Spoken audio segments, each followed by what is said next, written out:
যখন মানুষের অস্ত্র ধরার সুযোগ থাকে না তখন তার অশ্রুই হচ্ছে অস্ত্র। অশ্রু কি মানে চোখের পানি, এটাই আপনার অস্ত্র। ইমাম শাফিঈ রাহিমাহুল্লাহ বলতেন যে তাহাজ্জুদের ওয়াক্ত মানে যখন শেষ রাত চলে আসে, তাহাজ্জুদের ওয়াক্তে যে দোয়াগুলো করা হয় এগুলো এমন এমন তীর বা এমন অস্ত্র যেটা কখনো ব্যর্থ হয় না। জুমার দিনে দুটো সময় থাকে, এই সময় আপনি যে দোয়াই করবেন আল্লাহ কবুল করবেন ইনশাআল্লাহ, যদি আপনার আকীদার মধ্যে শিরক না থাকে, আমলে বেদাত না থাকে এবং রিজিকটা হালাল হয়। সময়টা হচ্ছে জুমার খুতবা, খতিব যে খুতবা দেওয়ার পরে নামাজ পড়ান না, খুতবার পরে নামাজ পড়ান। খুতবা শুরু হওয়া থেকে নামাজ শেষ হওয়ার এই যে মধ্যবর্তী সময়, এই সময় দোয়া কবুল হয়। আজকে আমরা কয়জন দোয়া করেছি? ইমাম সাহেবরা, খতিব সাহেবরা দোয়া করেছেন খুতবায়। জনগণ আমরা আরবি সম্পর্কে এতটাই অজ্ঞ যে যখন ইমাম দোয়া করেন ওইটা যে দোয়া, এই দোয়ার সাথে আমিন বলতে হবে এটাও আমাদের জানা থাকে। প্রত্যেক মেম্বার থেকে আজকে বলা হয়েছে আল্লাহুম্মা আইজ্জাল ইসলাম ওয়াল মুসলিমিন, তখন মানুষ বসে বসে আঙ্গুল ফুটায়, মোবাইল টিপে, জানেই না যে দোয়া হচ্ছে আল্লাহুম্মা আইজ্জাল ইসলাম ওয়াল মুসলিমিন, আল্লাহ ইসলাম এবং মুসলমানদেরকে তুমি ইজ্জত দাও, সম্মান দাও। ওয়াদিল্লাশ শিরকা ওয়াল মুশরিকিন, প্রত্যেক খতিব বলেছেন আজকে আল্লাহ তুমি মুশরিকদেরকে এবং শিরককে অপদস্থ করো। ওয়াদাম্মির আ'দা আদ-দ্বীন, তোমার দ্বীনের যত শত্রু আছে আল্লাহ তাদেরকে ধ্বংস করে দাও। ওয়ানসুর ইবাদাকাল মুমিনিন, আল্লাহ তোমার মুমিন বান্দাদেরকে তুমি সাহায্য করো। এগুলো কি দোয়া না? দোয়া না। আরেকটা সময় জুমার দিনে আসরের ওয়াক্তের পর থেকে মাগরিব পর্যন্ত, আসরের ওয়াক্তের পর থেকে মাগরিব পর্যন্ত এই সময়টুকুর মধ্যে দোয়া কবুল হয়। আজকে কয়জন দোয়া করেছি? দোয়া হবে নিজের জন্যে, নিজের পরিবারের জন্যে, নিজের আত্মীয় স্বজনদের জন্যে, নিজের রিজিকের জন্যে, ব্যবসার জন্যে এবং উম্মতে মুহাম্মাদির জন্য। আজকের আলোচনার বিষয় দোয়া নয়, কিন্তু দোয়া একটা খুব গুরুত্বপূর্ণ বিষয়। কোন কোন ক্ষেত্রে মুসলিমদের কাছে এই দোয়ার অস্ত্র ছাড়া এখন আর কোনো অস্ত্র বাকি নাই। তো এই অস্ত্রটা কি আপনারা প্রয়োগ করতে পারবেন না পারবেন না? আল্লাহ পাক তৌফিক দান করুন, আমিন। জুমার দিনে সূরা কাহাফ তিলাওয়াত করতে হয়, এটা কি আপনাদেরকে কেউ বলেছে না বলে নাই? কেন প্রত্যেক জুমায় সূরা কাহাফ তিলাওয়াত করতে হবে? কেন? নবী সাল্লাল্লাহু আলাইহি ওয়াসাল্লাম বলেছেন, একটু মনোযোগের সাথে শুনতে হবে। প্রত্যেক জুমায় নবী সাল্লাল্লাহু আলাইহি ওয়াসাল্লাম সূরাতুল কাহাফ তেলাওয়াত করতে আমাদেরকে উৎসাহিত করছেন। এর পিছনের কারণ হচ্ছে নবী সাল্লাল্লাহু আলাইহি ওয়াসাল্লাম বলেছেন, সূরাতুল কাহাফ যে ব্যক্তি জুমার দিন তেলাওয়াত করবে, এক জুমা থেকে আরেক জুমা পর্যন্ত তার যে জীবন, এই যে হায়াতটা, আল্লাহ পাক এটাকে নূর বা আলো দিয়ে ভরে দিবেন। আলোর কেন দরকার হয়? আলোর দরকার হয় কেন? অন্ধকার থেকে নিজেকে বাঁচানো বা অন্ধকারে পথ দেখা, পথ খুঁজে পাওয়া, এই জন্য তো আলোর প্রয়োজন হয় নাকি? তাহলে আপনার জীবনটাকে আলো দ্বারা ভরে দেওয়া হবে। অর্থাৎ আমরা যে পৃথিবীর জীবনে বসবাস করছি, চারপাশে অনেক অন্ধকার আছে কি নাই? এই অন্ধকারগুলো কাটিয়ে উঠতে আপনাকে সূরাতুল কাহাফ কাজে দিবে ইনশাআল্লাহ। তো নূর দিয়ে ভরে দেওয়ার অর্থ হচ্ছে আপনার জীবনটাকে আল্লাহ পাক ঈমানের নূর দিয়ে ভরে দিবেন ইনশাআল্লাহ। সত্যি কথা কি জানেন যে আমরা এখন চিন্তা করতে ভালোবাসি না, পছন্দ করি না। আমাদের চিন্তা করার সময় কোথায়? আমাদের সকালবেলা ঘুম থেকে উঠে ব্রাশে পেস্ট নিয়ে বাথরুমে যেতে হয়, কারণ আমাদেরকে অফিস ধরতে হবে 8টায় 9টায়, কাউকে স্কুলে কলেজে ইত্যাদি ইত্যাদি। চিন্তার সময় কোথায়? চিন্তা তো করতাম আমরা তাহাজ্জুদের ওয়াক্তে, তাহাজ্জুদের নামাজ পড়ে চুপচাপ বসে চিন্তা করতাম কি হচ্ছে, কি হতে পারে, আমার কি হালত, আমি কি করব, দুনিয়াতে কি করলাম, পরকালে কি উত্তর দিব ইত্যাদি। চিন্তার সময় হচ্ছে ফজরের নামাজের পরে। দেখা যায় 70% মানুষই ওই সময় জাগনা থাকে না, তাই না? চিন্তার সময় কোথায়? সকালবেলা যখন আমরা উঠি, শুরু হলো ফার্স্ট লেন অফ লাইফ, মানে রেস, দৌড়ানো। আমরা ঢাকার ফ্লাইওভারের উপর উঠে দেখি মানুষ ছুটছে, খালি ছুটছে। 1 সেকেন্ড কেউ কাউকে ছাড় দিবে না। তখন গাড়ি ড্রাইভ করছে, 1 সেকেন্ড সে যে ছাড় দিবে, একটু দাঁড়াবে, আমরা চলে যাব, সাইড দিবে না, কারণ ও আর প্রতিযোগিতায় আছে কে কার আগে যেতে পারে। কেউ কাউকে ছাড় দেয় না। তো এটা কি, কিসের প্রতিযোগিতা? দুনিয়ার। এই ব্যস্ততা কিসের বলেন? দুনিয়ার। এখন এই ব্যস্ততার সময় ঠান্ডা মাথায় চিন্তা করার সময় কোথায়? ভাবতে হবে, চিন্তা করতে হবে। একটু থামেন। এই যে ব্যস্ততার যুগে আপনি ঢুকে গেছি আমরা, সকাল থেকে শুরু করে রাত পর্যন্ত একটাই ফিকির, একটাই চিন্তা, টাকা পয়সা, বাড়ি গাড়ি, স্ত্রী সন্তান, বউ বাচ্চা, আমার ক্যারিয়ার, আমার রিজিক, এই তো। একটু এর মাঝে সময় নেন, আল্লাহকে সময় দেন, নিজের অতীতের পাপগুলোকে নিয়ে ভাবেন। কত বছর আমরা পৃথিবীতে থাকতে পারি? হাইয়েস্ট কত বছর? 100 বছর হাইয়েস্ট। ভাবেন তারপরে কি হবে, আমার পরে আমি কোন প্রজন্ম রেখে যাচ্ছি, ওরা কি আদৌ আমার জন্য রব্বির হামহুমা কামা রব্বায়ানি সগীরা পড়তে পারবে? আমি কি ওকে শিক্ষিত করলাম? আলিফ বাও তো চিনে না আমার ছেলেটা, আমার ছেলে আলিফ বাই চিনে না। এই জেনারেশনের একটা জেনারেশন ছিল আমাদের আগের জেনারেশন, মাশাআল্লাহ। তখন কি হতো, প্রত্যেকটা গ্রামে গ্রামে, শহরে শহরে, স্কুলে কলেজে, বিভিন্ন জায়গায় বাধ্যতামূলক আপনি আরবি পড়তেন। এখন বিশ্বাস করেন তো, আপনি তো বিশ্বাস করেনই, আমি জানি, বিশ্বাস করেন কি যে আপনি এখন আরবি থেকে অনেক দূরে সরে গেছেন? আপনি এই যে পড়াশোনা করেছেন, ওই যে ভাই হাত তুললেন ফিজিক্সে, মিনিমাম 20 বছর, তা আপনি 20 বছরে 20টা সূরা শিখেছেন কি? আমরা আমাদের পরের জেনারেশনকে কোন হালতে রেখে যাচ্ছে, এগুলো কি ভাবতে হবে না, হবে না? আলী ইবনে আবি তালেবের একটা কথা বলি, তাহলে আপনি বুঝবেন। আলী ইবনে আবি তালেবের নাম কি শুনেছেন আপনি? শোনা উচিত ছিল, তারা আপনার আইডল। আমাদের আইডল হচ্ছে মুহাম্মদ সাল্লাল্লাহু আলাইহি ওয়াসাল্লাম, সাহাবায়ে কেরাম, তাবেঈন, ইমামগণ, মুজতাহিদ কেরাম, মুজাহিদ কেরাম। আলী ইবনে আবি তালেব বলতেন যে মানুষ যখন দুনিয়ায় চলাফেরা করে তখন মনে হয় সে ছাড়া দুনিয়াতে আর কিছুই নাই, আর সে এমনভাবে দুনিয়া থেকে চলে যায় মনে হয় সে কখনো দুনিয়ায় ছিলই না। দুটো কথা ভাবেন, ভাবতে হবে। আজকের লেসনটা কি? ভাবতে হবে।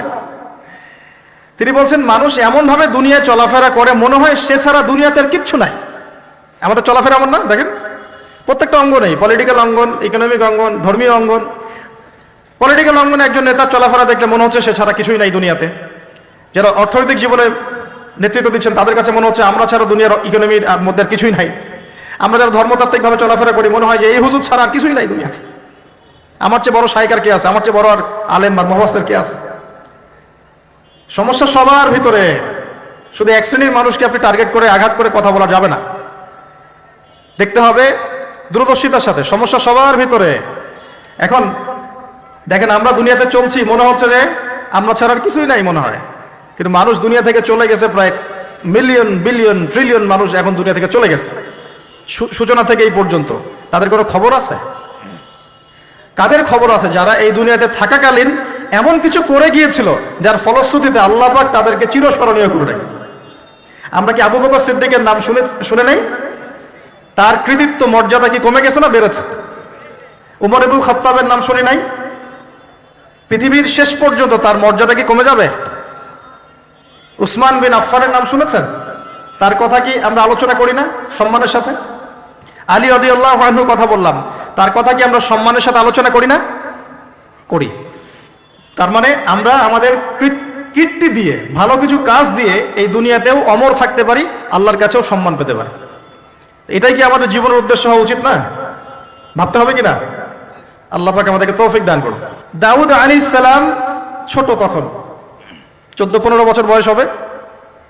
আল্লাহ পাক মূসা আলাইহিস সালামকে বলেছিলেন তুমি তোমার সম্প্রদায়কে নিয়ে এই জেরুজালেমে যুদ্ধ করবে। কাকে বলেছেন?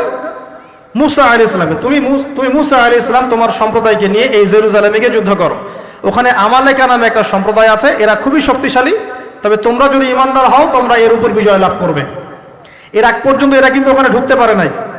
কথা বুঝতে পারছেন? আল্লাহ পাক শর্ত দিলেন যদি যুদ্ধ করে জয় করতে পারো তাহলে তোমাদের এই জায়গাটা তোমাদের। তো মূসা আলাইহিস সালাম বললেন তার কওমকে চলো যুদ্ধ করি। তো মূসা আলাইহিস সালামের কওম বলছে ইযহাব আনতা ওয়া রাব্বুকা ফাকাতিলা ওয়া ইন্না হাহুনা কাঈদুন। এই মূসা তুমি যাও আর তোমার রব গিয়ে যুদ্ধ করো, আমরা এখানে বসে থাকলাম। কথা কি বুঝতে পারেন না? মানে এরা কোন কওম? ওই যে ফেরাউনকে ডুবে মরতে দেখেও বিশ্বাস করে না, বাছুর পূজা শুরু করে, আল্লাহ পাক একটার পর একটা নিদর্শন দেখান তাও অস্বীকার করে। তাওরাত নিতে গিয়েছেন মূসা আলাইহিস সালাম, এসে দেখেন তারা বাছুর পূজা শুরু করেছে। মান্না সালোয়া আল্লাহ দিচ্ছেন তাও অস্বীকার করে, মৃত থেকে জীবিত করেন তাও অস্বীকার করে। শেষমেশ বলে বসলো যে ইয়া মূসা লান নুমিনা লাকা হাত্তা নারাল্লাহ জাহরা। হে মূসা আমরা তোমার প্রতি বিশ্বাস করব না যতক্ষণ না আল্লাহকে সামনে দেখাচ্ছ আমাদের চোখ দিয়ে। এটা সেই জাত যে নবীদেরকে এত কষ্ট দিয়েছে। তো মুসা আলাইহিস সালাম যখন বললেন চলো, আল্লাহ পাক যুদ্ধের কথা বলেছেন, ওটা যুদ্ধ করে জয় করতে পারলে আমাদের হয়ে যাবে। তো বলছে ওখানে আমালেকা সম্প্রদায় আছে এত বড় শক্তিশালী, তুমি যাও তোমার রবকে যুদ্ধ করো, আমরা এখানে বসে আছি। আর আমাদের নবী মুহাম্মদ সাল্লাল্লাহু আলাইহি ওয়াসাল্লাম যখন বদরের মাঠে 313 জনকে নিয়ে পরামর্শ করছেন কি করব, যুদ্ধ করব কিনা, তখন আমাদের মুসলিম সেনা বাহিনীর মধ্যে যে সাহাবীরা ছিলেন, সাদ বিন মুয়াজ রাদিয়াল্লাহু আনহু, তিনি বলছিলেন ইয়া রাসূলুল্লাহ সাল্লাল্লাহু আলাইহি ওয়াসাল্লাম, আপনি আমাদেরকে নিয়ে বদরের মাঠ কেন, যদি উত্তাল সাগরেও ঝাঁপ দিতে চান আমরা সেখানেও ঝাঁপ দিব ইনশাআল্লাহ। কত পার্থক্য, তাই না? তিনি বলছিলেন যে আমরা সেই কথা আপনাকে বলবো না যেই কথা মুসার কওম মুসাকে বলেছে, বরং আপনি যদি আদেশ করেন আমরা উত্তাল সাগরেও ঝাঁপ দিতে পারি। এমনি এমনি তো বদরের যুদ্ধ আসে নাই, বিজয় আসে নাই, এইসব ইমানের কারণে এসেছে। এখনো কি এই মাজলুম ভাইরা উত্তাল সাগরে ঝাঁপ দেয় নাই? তারা তাই করছে। ওইদিকে আসছি আমি পরে, এই জায়গাটা একটু বোঝেন। তো যুদ্ধ তারা করলো না, যুদ্ধ করলো না। আল্লাহ পাক শাস্তি দিলেন। কি শাস্তি? 40 বছর আল্লাহ পাক ওদেরকে একটা জায়গায় ঘুরপাক খাওয়ানো শুরু করলেন। সকালে উঠে একটা পাহাড়কে কেন্দ্র করে ঘুরতো, সন্ধ্যায় এসে আবার সেই জায়গায় থেমে যেত। এটাকে বলা হয় তিহ উপত্যকার 40 বছরের শাস্তি। সূরা বাকারার মধ্যে দলিল আছে। এবার মুসা আলাইহিস সালামের জীবনটা শেষ, ওনার হায়াত শেষ, উনি চলে গেলেন আল্লাহর কাছে। পরবর্তীতে নবী হলেন ইউশা বিন নুন। কি নাম? ইউশা বিন নুন। মনে রাখার চেষ্টা করেন, ভুলে যান না আবার। ইউশা বিন নুন একজন নবী। এবার ইউশা বিন নুনের সময় ওই বনু ইসরাইলি বলছে যে আমরা যুদ্ধ করতে চাই, ওই জায়গা আমরা দখল করতে চাই। আর ভাত খাওয়া কমায় দেন, রুটি খান বেশি করে, আর ভাতের চেয়ে তরকারি বেশি খাবেন। চিনি খাওয়া কমায় দেন, মধু খান, কালেজিরা খান, রাতের বেলা ঘুমান, রাত জায়গার না, ফজরের পর জায়গা থাকেন, ব্রেন শার্প হবে ইনশাল্লাহ, তখন বুঝতেও সুবিধা হবে, মনে রাখতেও সুবিধা হবে। আমাদের ব্রেন এখন কেমন জানেন? বিশ্বাস করেন আর না করেন, আমাদের ব্রেন হচ্ছে ওই যে বক্সের মধ্যে যে মাছগুলো থাকে ওই মাছের মতো। একটা বক্সের মধ্যে মাছগুলো ঘুরতে থাকে কেন? বছরের পর বছর, দিনের পর দিন কেন ঘুরতে থাকে? কারণ এদের মেমোরির ধারণ ক্ষমতা খুব কম। ওরা কোন রাস্তা দিয়ে আসে ভুলে যায়, মনে করে এই রাস্তা দিয়ে আমি আসি নাই, আবার ওই রাস্তায় যায়। বাঙালির ব্রেন মাশাআল্লাহ এরকম হয়ে গেছে। আমি নিজেও বাঙালি, কিন্তু আমি এই অবস্থায়, আমাদের এই অবস্থাটাকে নিয়ে গর্বিত না। আমাদের ব্রেন হয়েছে ইস্যু পাগল। আজকে একটা ইস্যু ধরায় দিবে, ওইটা নিয়ে 7 দিন লাফাবে। আরেকটা ইস্যু 7 দিন পর আসবে, ওই আগের ইস্যু শেষ, গন কেস। আজকে আমরা যখন ফ্লাইওভার দিয়ে আসছিলাম তখন ওখান থেকে আসার সময় মনে হচ্ছিল এই তো কয়দিন আগে এই মার্কেটটা পুড়ে গিয়েছিল। এখন কয়জনের মনে আছে? মনে ছিল কি? আমাদের ব্রেন খুবই শর্ট টাইম মেমোরি লস হয়ে গেছে। তাই এই জন্য মনোযোগ বাড়ানোর জন্য কি করতে হবে বললাম, ভাত খাওয়া কমাইতে হবে, তরকারি খাইতে হবে বেশি, আর কি চিনি খাওয়া কমাইতে হবে, মধু খাবেন, কালেজিরা খাবেন, রাত জাগবেন না, ফজরের পর জিকির আজগার তাসবিহ তাহলিল করবেন। এবং সবচেয়ে বড় কথা হচ্ছে প্রতিদিন কমপক্ষে 1 ঘন্টা কোরআন তেলাওয়াত করতে হবে, না হলে মেমোরি ড্যামেজ হয়ে যাবে। এই কারণে আমাদের মেমোরি আস্তে আস্তে ড্যামেজ হতে দেখেন আমরা আর এই জেনারেশনের মধ্যে আপনি বুখারি খুঁজে পাচ্ছেন না। ইমাম বুখারি নাই, আবু হানিফা এই জেনারেশনে নাই, এই জেনারেশনে শাফিঈ আহমদের মতো মানুষ নাই। আল্লাহ পাক আমাদেরকে বোঝার তৌফিক দান করুন। মাঝখানে কিছু কথা বললাম, মন খারাপ করে না, আপনাদের ভালোর জন্য, আমার ভালোর জন্য। আল্লাহ পাক আমাকে আমল করার তৌফিক দান করুন, আপনাদেরকে আমল করার তৌফিক দান করুন। ইউশা বিন নুন এখন বলছেন যে আচ্ছা তোমরা তো আবার যুদ্ধ করতে চাচ্ছ, মুসা আলাইহিস সালামের সময় তো যুদ্ধ করতে বলা হয়েছিল, করো নাই। এখন যদি আবার যুদ্ধের কথা বলা হয়, যদি তোমরা আবার পালায় যাও, তখন তারা বলছে ওয়া মা লানা আল্লা নুকাতিলা ফি সাবিলিল্লাহ, কেন আমরা আল্লাহর রাস্তায় যুদ্ধ করব না? ওয়াকাদ উখরিজনা মিন দিয়ারিনা, আমাদেরকে আমাদের বাড়িঘর থেকে বের করে দেওয়া হয়েছে, ওয়া আবনাইনা, আমাদের সন্তান থেকে বিচ্ছেদ করানো হয়েছে, কেন যুদ্ধ করব না? অবশ্যই যুদ্ধ করব। তো বলছি ঠিক আছে, তাহলে আমি আল্লাহর কাছে দোয়া করলাম। হ্যাঁ করেন। আল্লাহর কাছে দোয়া করা হলো, আল্লাহ পাক বললেন যা জিহাদ ফরজ করলাম, নাও যুদ্ধ করো। ওখানে কোন সম্প্রদায় আছে? আমালেকা, অনেক শক্তিশালী, অনেক বিশাল দেহী। এখন যুদ্ধের আয়াত ফরজ হওয়ার পরে এখন বনু ইসরাইল বলছে আচ্ছা আমাদেরকে একটা নেতা নিযুক্ত করে দিন, তাহলে সেনাপতি নিযুক্ত করুন। সেনাপতি লাগে কি লাগে না? 15 থেকে 20 বছরের ছেলে পেলের যা অবস্থা দেখলে আমাদের চোখ দিয়ে পানি বের হয়। আবার শুকরিয়া আদায় করি আলহামদুলিল্লাহ, ওই যুগে আমরা, এই যুগটা আমরা এইভাবে নষ্ট করি না, আলহামদুলিল্লাহ। কি একটা অবস্থা! এদের অর্ধেকের সাইকোলজি নষ্ট করে দিয়েছে বিভিন্ন মুভিজ, সিনেমা। এখনকার অনেক মুভিজে দেখায় যে সে গ্যাংস্টার হচ্ছে, গ্যাংস্টার হওয়াটা একটা প্যাশন, ওইটা দেখে দেখে সে নিজেও গ্যাংস্টার হওয়ার চেষ্টা করে, সাইকোলজি নিয়ে খেলে। কিছু মুভিজ এখন রিলিজ করা হয়, আমি দেখি না, আমাকে বলা হয়েছে, যেগুলো উৎসাহিত করে মানুষকে এ ধরনের গুন্ডামি কাজ করতে, প্রেমিকাকে নিয়ে পালায় যাবে, এটা করবে সেটা করবে, এগুলো তো উৎসাহিত হয়ে ছেলেপেলেরা এই কাজগুলো করে। না পড়াশোনা করতেছে, না ইতিহাস জানে, না সংস্কৃতি, না বিশ্ব, না অর্থনীতি, না ধর্ম, আসলে আসি কোন দিকে? এর চেয়ে আমাদের এর আগের এইজ যাদের বয়স এখন 50-60, এই জেনারেশনটা মাশাআল্লাহ অনেক ভদ্র ছিল। আমি হলফ করে বলতে পারি, আমার কথা আপনারা মন খারাপ করেন না, এটা আমার কনফিডেন্স থেকে বলছি, এখন যদি আরেকটা মুক্তিযুদ্ধ হয়, এই জেনারেশন অস্ত্র হাতে নিতে পারবে না। ওই অস্ত্র হাতে নিবে ওই যাদের বয়স 40, ওই 50, এরাই আমাদের এই যে কিশোর গ্যাং, টিকটক জেনারেশন আর যুবক সমাজকে আপনি খুঁজেই পাবেন। আল্লাহ পাক আমাদেরকে হেফাজত করুন। আর এটার জন্য ভাই আমাদের যাদের দাড়ি পেকে গেছে আমরা দায়ী সমানভাবে, কারণ আপনি নিজের ফিকির করেছেন, আপনার সন্তানের ফিকির কোথায়? আপনার ছেলে সারা রাত পর্ন দেখে, আপনার মেয়ে সারাদিন ছেলেদের সাথে কথা বলে, আপনার মেয়ে ছেলে যে ডেট করতেছে এখানে ওইখানে, জেনা করতেছে, মদ খাচ্ছে, গাড়ি নিয়ে ধুমসে ড্রাইভ করতেছে মেয়েকে নিয়ে, আপনি মনে করতেছেন বাচ্চা ছোট আছে, বড় হলে ঠিক হয়ে যাবে। সুবহানাল্লাহ, আপনি বাচ্চাকে পড়াচ্ছেন না, কোরআন শেখাচ্ছেন না, হাদিস শেখাচ্ছেন না, জেনারেল লাইনে যে পড়াচ্ছেন, জেনারেল লাইনে পড়াশোনা করার পরে সে হচ্ছেটা কি শিখলো? স্যারকে দেখলে থাপ্পড় মারে। এখনকার ছেলেপেলে অনেকে স্যারকে সম্মান করে না, স্যার নকল ধরে ফেলেছে, স্যারকে এক থাপ্পড় দিল। গুন্ডামি শিখেছে, গুন্ডামি, আদব, সবর, নীতি নৈতিকতা এগুলো নাই, তো উঠে যাচ্ছে দিন দিন। দেখেন আমরাও স্কুলে পড়েছি, কলেজে পড়েছি, কিন্তু আমরা তো বেয়াদব ছিলাম। বেয়াদবি এক জিনিস আর দুষ্টামি এক জিনিস। আমরা দুষ্ট ছিলাম, খুব দুষ্ট ছিলাম, দুরন্ত, খেলাধুলা পছন্দ করতাম, দুরন্ত, দুষ্টামি করতাম, সাথে সাথে আমাদের একটা ফ্রেন্ডলি সম্পর্ক ছিল, বন্ধুর মতো, কিন্তু আমরা কখনো বেয়াদবি করি না। এখন দেখবেন ওয়াজে আলেমদের সামনে গিয়ে বেয়াদবি করতেছে, ওলামায়ে কেরামের সামনে যে একটু মানে ভদ্রভাবে কিছু কথা বলে মাসালা জিজ্ঞাসা করে, ওখানেও গিয়ে বেয়াদবি করতে, কথা বলাই জানে না কিভাবে কথা বলতে হয়। আল্লাহর ওয়াস্তে ভাই আকীদার আমলের এই যে আখলাকের সংশোধন করেন, না হলে আমাদের সামনে মহা বিপর্যয় অপেক্ষা করছে। আল্লাহ পাক আমাদের সবাইকে কথাগুলো বোঝার তৌফিক দান করুন, বলি আমিন। অনেক লম্বা হয়ে যাবে, ওদিকে যাচ্ছি না, মূল জায়গা থেকে একটু শেষ করে দেব। আপনারা অনেকক্ষণ ধরে অপেক্ষা করছেন, একটু খেয়াল করেন। তাহলে ইউশা বিন নুনের কাছে এখন এরা বলছে নেতা দাও, নেতা। তো ইউশা বিন নুন বলছে ঠিক আছে আমি দোয়া করলাম, আল্লাহ পাক তালুতকে নেতা বানালেন। কাকে? তালুত। এখন বনু ইসরাইল বলছে ওর নেতৃত্ব আমরা মানি না। কেন মানো না? যে ওর তো টাকা পয়সা নাই, ওর তো স্ট্যাটাস নাই। যে আমাদের কাছে নেতৃত্বের মানদণ্ড যেগুলা, আমরা টাকা পয়সা দেখে নেতা বানাই না। আপনার টাকা নেই, আপনি নেতা হতে আসছেন কেন? আপনার স্ট্যাটাস নাই, আসছেন কেন? ও বনু ইসরাইল একই কথা বলছে, ওর তো টাকা নাই, স্ট্যাটাস নাই, নেতা হবে কেন?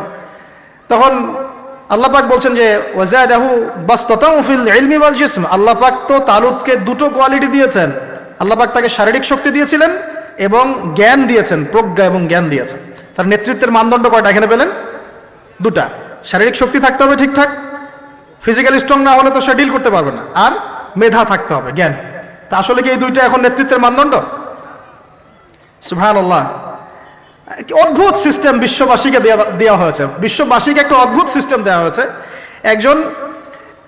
একজন মেজর, একজন কর্নেল, একজন বিসিএস ক্যাডারের মানুষ এমন একজন মানুষকে স্যালুট করে যে মানুষটা অক্ষর জ্ঞান নাই, নামও স্বাক্ষর করতে পারে না,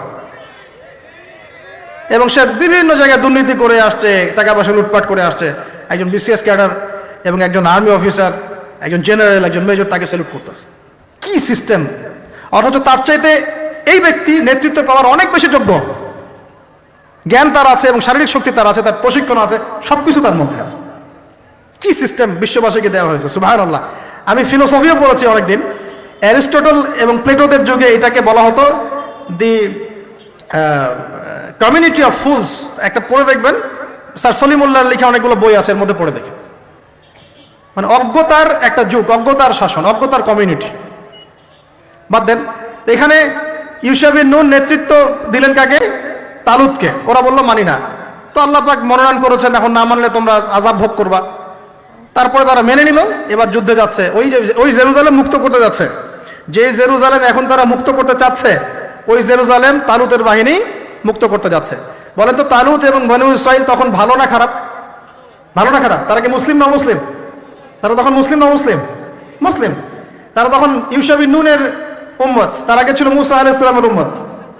এবার তালুত বললেন যে আল্লাহ পাক তোমাদেরকে পরীক্ষা করবেন, সামনে নদী আছে, এই নদীর পানি পান করতে পারবে না, যদি পান করো তাহলে তোমাদের নাম কাটা, তোমরা আর যুদ্ধে অংশগ্রহণ করতে পারবে না। ফামান শারিবা ফালাইসা মিন্নি, যে ব্যক্তি এখান থেকে পানি পান করবে সে আমার অন্তর্ভুক্ত না। ওয়ামান লাম ইয়াতআমহু ফাইন্নাহু মিন্নি, যে ব্যক্তি এখান থেকে পানি পান করবে না সে আমার সাথে যুদ্ধে যেতে পারবে। ইল্লা বিগুরফাতিন বিয়াদিহি, মানে এক অঞ্জলি পানি শুধু পানি পান করতে পারবে, এক অঞ্জলি পানি, এতটুকু, এর বেশি না। ফাশারিবু ইল্লা কলিলাম মিনহুম, আল্লাহ পাক বলছেন ওদের বেশিরভাগই পানি পান করলো, অল্প কিছু বাদ দিয়ে। অল্প কিছু সংখ্যা তাফসীরে এসেছে 313 জন বাদ দিয়ে, 313 জন বাদ দিয়ে, 313 যে বদরে, এখানেও। এবার এই 313 জনকে নিয়ে তালুত এগিয়ে গেল, গিয়ে দেখলো বিশাল বাহিনী, বাপরে বাপ, একদম আমালেকা সম্প্রদায়ের। সেখানে নেতৃত্ব দিচ্ছে ওদের সেনাপতি, তার নাম জালুত। কি নাম? জালুত। এবং এই জালুতের বাহিনী দেখে মুসলিম বাহিনী বলছে যে লা তাকাতা লানা বিজালুতি ওয়া জুনুদি, এই জালুতের বাহিনীর সাথে পেরে ওঠার ক্ষমতা তো আমাদের এখন হবে না। কিন্তু যারা ভেবেছিল যে আল্লাহর সাথে সাক্ষাৎ করতে হবে, যাদের ঈমান দৃঢ় ছিল, তারা বলেছিল কাম মিন ফিআতিন কলিলাতিন গালাবাত ফিআতান কাসীরাতান বিইذনিল্লাহ, তোমরা ভয় পেও না, আল্লাহর হুকুমে বহু ছোট ছোট দল বড় বড় দলের উপর বিজয় লাভ করেছে। এটা তারা বলে একটা দোয়া করলো, এই দোয়াটাও শিখে নেবেন। তারা একটা দোয়া করলো, তারা বলল রব্বানা আফরিগ আলাইনা সাবরান ওয়া সাব্বিত আকদামানা ওয়ানসুরনা আলাল কওমিল কাফিরিন। আর আল্লাহ পাক বলেন ফাহাজামু বিইذনিল্লাহ, আল্লাহ পাকের হুকুমে তারা এই মাত্র 313 জন নিয়েই জালুতের বিশাল বাহিনীকে পরাজিত করল। বুঝতে পারছেন? এবং এই বাহিনীতে দাউদ আলাইহিস সালামও ছিলেন, তখন তিনি ছোট। এই জালুতকে হত্যা করেছে দাউদ আলাইহিস সালাম। দাউদ আলাইহিস সালামের পরে আসলো তার ছেলে সুলাইমান, নাম কি? সুলাইমান আলাইহিস সালাম। এই সময় আরো সমৃদ্ধি লাভ করলো, এত সমৃদ্ধি যে বাতাসের উপর নিয়ন্ত্রণ। জিনরা ডুবুরির কাজ করে পাথর এনে দেয়, জিনরা ডুবুরির কাজ করে মণিমুক্তা এনে দেয়। জিনদেরকে দিয়ে এই যে বাইতুল মুকাদ্দাস তিনি নির্মাণ করালেন আবার, তাই না? এই যে বাইতুল মুকাদ্দাসের কথা বলছে। তারপরে বাতাসকে যদি বলেন এখান থেকে আমাকে নিয়ে যাও, 1 মাসের পথ এক বেলায় চলে যাচ্ছে। পিঁপড়া হাঁটছে, সুলাইমান আলাইহিস সালাম পিঁপড়ার ভাষা বোঝেন, পাখির ভাষা বোঝেন, তারা তেলাওয়াত করেন, মাছ এসে তেলাওয়াত শুনে। মানে এমন একটা সভ্যতা, এই সভ্যতা পৃথিবীতে আসেনি কখন। এবং আপনি যতই সায়েন্স এন্ড টেকনোলজির কথা বলেন না কেন, এই লেভেলে আপনি যেতে পারবেন না, কখনো পারবেন না। কারণ সুলাইমান আলাইহিস সালাম একটা দোয়াও করেছিলেন, রব্বি হাবলি মুলকান, আল্লাহ আমাকে এমন রাজত্ব দান করো, লা ইয়ামবাগি লি আহাদ, যেমন রাজত্ব আপনি কাউকে দেন নাই কখন। পৃথিবীর ইতিহাসে সুলাইমান আলাইহিস সালামের